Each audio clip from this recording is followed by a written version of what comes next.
The French government has called an emergency meeting to be held tomorrow with football bodies and the police to examine what went wrong at last night's Champions League final.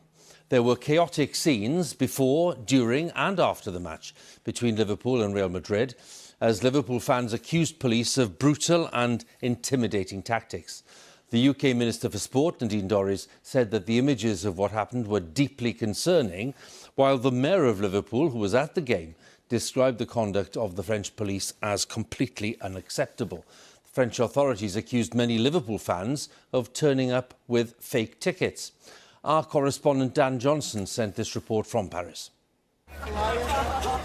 This was like something from darker days in football, a scene that unnerves any fan and not what you'd expect at the biggest match in the European club game. This 9-year-old was caught by the effects of tear gas. Liverpool fans say it was indiscriminate and heavy-handed policing after officers failed to manage the crowd and get everyone to their seats in time for kick-off. It was an experience which meant many went home to Merseyside in shock as well as disappointment. Big queue, have kids getting close together and stuff. It was disgusting, really.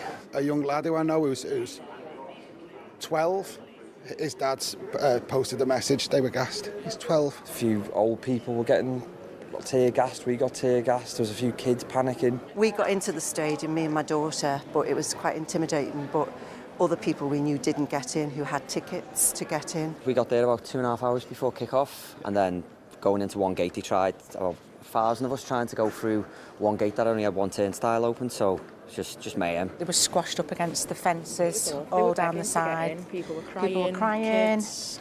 There was children on parents' shoulders. We were in tears. It's just what we witnessed. It was just horrific.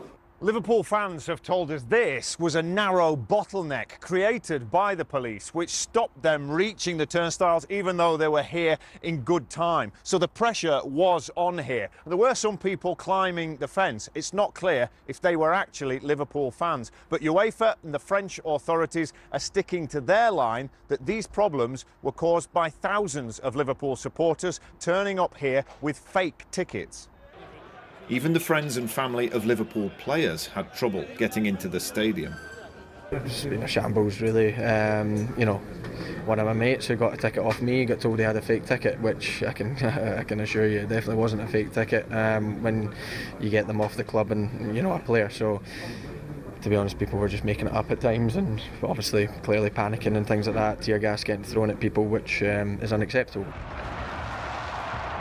Today, fans gathered in celebration to mark their double cup-winning season, despite missing out on the Premier League and Champions League titles. But the city's mayor, who was at last night's final, has echoed calls for an investigation. I'm going to call on Liz Truss, the Foreign Secretary, to write to the French President, Macron, and hold UEFA to account. The police behaviour was absolutely brutal, and we need some answers. The Culture Secretary, Nadine Dorries, has made a similar demand, and UEFA says there'll be a review into how this happened. The French Ministry of Sports called a meeting tomorrow morning, presumably aware that whatever was behind it, this is not the impression it wanted sports fans to take away from the city hosting next year's Rugby World Cup, then the Olympics in 2024. Dan Johnson, BBC News, Paris.